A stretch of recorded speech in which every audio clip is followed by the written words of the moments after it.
Well, it was quite the gigantic week for the WWE this past week, to say the least. WrestleMania weekend, followed by being bought up by Endeavor. Endeavor now holds both UFC and the WWE, though they will stay separate entities. Today, I want to talk a little bit about everything. The main thing we'll be talking about, obviously, WrestleMania and this past Raw, and all of the panic coming off of this past Raw. Is the Vince McMahon stank back on the product? There's just so much to unwind here. I went to night one of WrestleMania. Glad I went to night one. In my unbiased opinion, even though I was there, so maybe I'm a little biased, but I felt like night one was far superior to night two. The highlights, I guess, of WrestleMania were the Dominic Mysterio and Rey Mysterio match. To me, being there live, that was my favorite match live because it told the story I knew it would tell. It's been long-term storytelling between Rey Mysterio and Dominic as father and son. When Rey Mysterio got his belt off and whipped Dominic, huge pop. I mean, come on. That was good stuff there with that feud. So yeah, that was my favorite match. A lot of people online seem to like Rhea Ripley and Charlotte Flair. It was a good match. I think it was being a little overrated, being there live. I think my main complaint with WrestleMania overall is that it just has adopted so much of the indie crap wrestling that has infected AEW, to say the least, and infects all of modern wrestling. In the WWE, where it affects modern wrestling, it's that with all of the kickouts, so many kickouts. I will say, at least for the Rhea and Charlotte Flair match, that it built on the story the match was trying to tell, that Rhea was having a hard time put away Charlotte Flair. But there were other matches where there were too many kickouts. The tag match, the main event of night one, with Sami Zayn and Kevin Owens getting their shine, winning the tag titles over the Usos. And part of the reason that I wasn't very fond of the main event between Cody Rhodes and Roman Reigns is that there was just way too many kickouts in that match. Like, you overdo it. If you want to do it with one match, fine. Pick the match you want to have all these ridiculous kickouts. But to do it in so many matches, it takes away from the match. And it just gets irritating, frankly. It takes me out of it almost every time now when there's just way too many kickouts. Night two had a lot of misses. Shane McMahon's return, that's the big return, and then he tears his quad. Snoop Dogg saves the day, at least. Snoop Dogg was great there. But instead of giving Bobby Lashley a match or LA Knight a moment, which would have been way better than what we got, they didn't do that. So a lot of bad decisions coming out of night two. And from night two going into Raw, I guess that is what gave a lot of people the fear that Vince McMahon is back controlling creative. And I didn't watch Raw right away. I saw the reaction online, people calling it the worst Raw ever. And it's such a bad Raw. And oh my God, Vince is back. We're so scared. Then when I watched it, I was very confused by the reaction. Because I'm like, it was fine. Raw was fine. It was no better or no worse than most of the Raws over the past 6 months in the Triple H era of booking. People are acting like the Triple H era of booking, that the Raw episodes were on par with the Attitude Era, and that's just false. Sure, there was some good Raws during Triple H's era in booking, but most Raws were just fine. They were fine. And I thought this past Monday's Raw was just fine as well. I think it's been proven now that Triple H is not the perfect booker. And in fact, he has a lot of flaws. So I'm not convinced that Vince McMahon was booking the show. Am I thinking that maybe there was a lot of changes made to the show and that's why the dirt sheets are panicking? That, oh my God, Vince is back. First of all, the dirt sheets make no sense because the dirt sheets and these hardcore fans of modern wrestling will try to tell you that Vince McMahon is responsible for the WWF being so big in the 80s and Vince was just this great booker back then. he had help from Pat Patterson. And those same people, the dirt sheets and the hardcore fans of modern wrestling, will try and say Vince McMahon is the reason that the Attitude Era was such a success for the WWF. When we all know that Vince Russo and Ed Ferrara wrote every single script they did. Vince McMahon tweaked the script a lot, probably, to maybe make things better at times.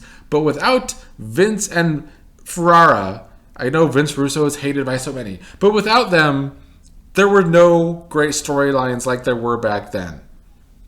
So then these same people act so scared that Vince McMahon is the one booking the show now.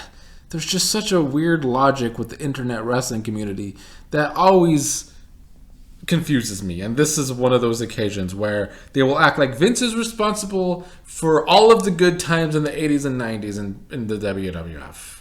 But that somehow he is the main person responsible for wrestling becoming so crappy over the past 2 decades. When I think the truth is, Vince has always been an amazing businessman. He has used the right creative people when the time came in the 80s and 90s to make things better. But he's not a creative genius himself. I will give everybody that. Vince McMahon is not a creative genius, not even a little bit. So I guess that's why there is all this fear that Vince is back, is because he maybe does way too much changing scripts, I guess. But I think the main problem is that back in the day, there would only be a few people or just one person, Pat Patterson, Russo, and Ferrara, that I think that Vince had less things to feel like he had to be a control freak about. And then when there became more and more writers in the WWF, that Vince became this gigantic control freak because there's just so many different ideas coming to him, probably from his big-ass writing team, that it's hard to keep control of, but he is a control freak, so I don't know. The WWF over the past decade has been a mess for sure when it comes to writing television. But a lot of that is the internet wrestling community's fault, in my opinion. They want more wrestling and less storylines and less segments. And let's keep it real right now. The reason everyone is freaking out about this past Raw is because there was only 30 minutes of wrestling on a 3-hour wrestling show.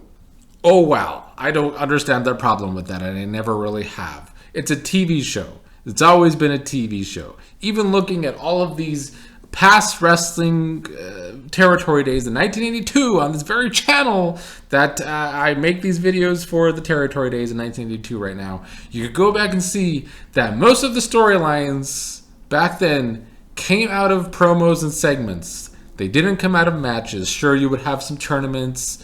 Sure, somebody would interfere in a match sometimes, which would lead to a feud. But most feuds are built on the backs of promos and segments.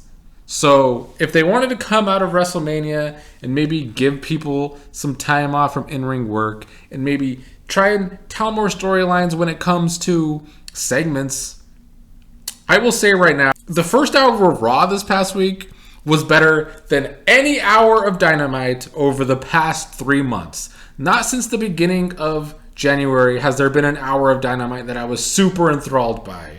The first hour of Raw I thought was hot. Sure, that's because half of it was taken up by a Roman Reigns Cody Rhodes segment, and then we had the Bad Bunny getting chokeslammed by Damian Priest to set up their probable tag match at Backlash in Puerto Rico. But the first hour was hot.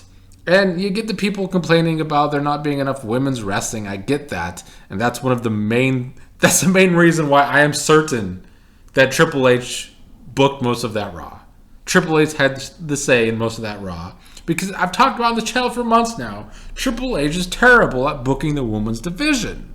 Vince McMahon, at least in the late 2010s and the early 2020s, was better at booking the women's division than Triple H has been. And that's a fact. Because, at least on the main roster, I'm not talking about NXT anyway. So yeah, maybe I was drunk, even though I know for certain I was watching Raw very sober. But it was fine. Raw was fine, and I'm not really understanding this panic. It seems like, to me, people were upset by the fact that Cody Rhodes lost at WrestleMania. And they started panicking at that point.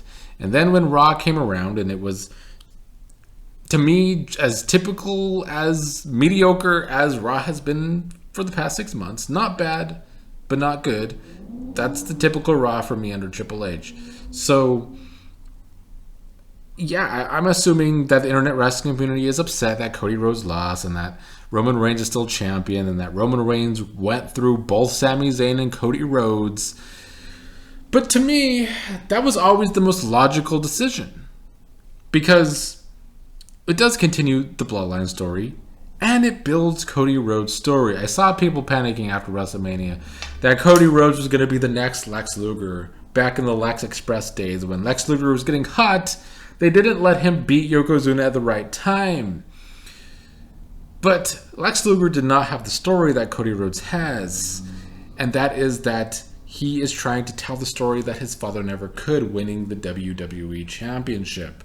It is a more complex story, and I think Cody has yet to face enough adversity since being back. Yes, he had the adversity of the injury, but that didn't play out on screen. He was away.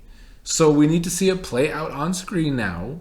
He can build himself back up. So I do think that story has potential. Will Cody Rhodes stay hot, though? That's going to depend on the booking, for sure.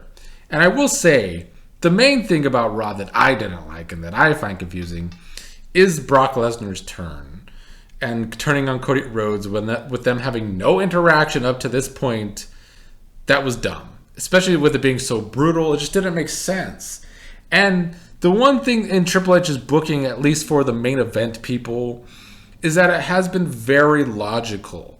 And that's what I enjoy about it. And that was just very illogical. So maybe it was a Vince decision.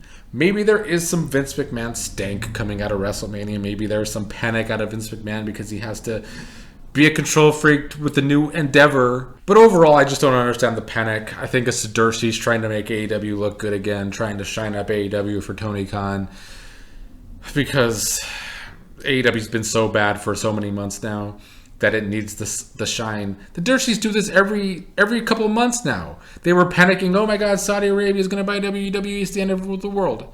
And now it's, oh my god, Vince McMahon's back, it's the end of the world. Shut up. WWE is still ahead of AEW right now after this past week. Night 2 wasn't very good of WrestleMania, and Raw was mediocre at best. But it wasn't this, oh my god, let's panic. I just don't understand. It's so weird to me. The IWC is so dramatic. What a bunch of divas.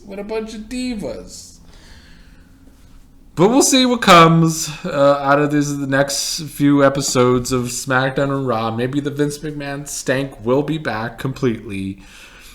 But if it is back, I think the women's division will get better. We're going to talk about, I think, what WWE needs in my next WWE video, whenever that will be. Because it does need some changes to be made. The women's division being the big one. Because outside of Rhea Ripley, and even she's fallen off in recent months, and outside of Bianca Belair, who's great in the ring and could be great if they give her more to do, you just got to put in the time and the effort with the women's division. And there's more problems in the WWE that need fixing. But overall, it was clearly a successful WrestleMania money-wise. And a very successful deal with Endeavor. So WWE is here to stay. Is Triple H's booking here to stay?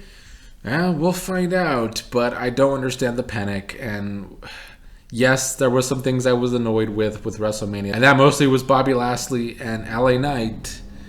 But I'm going to give it a chance. I can't panic after just one episode of Raw. There's been worse Raws in the past 6 months than this past Raw. And I will also say that the Raw after WrestleMania has not been exciting for quite a couple years now. Quite a few years. I would say like 4 or 5. The Raw after WrestleMania has not been as exciting as it was in years past. So the panic, it's a little way too overdramatic for me.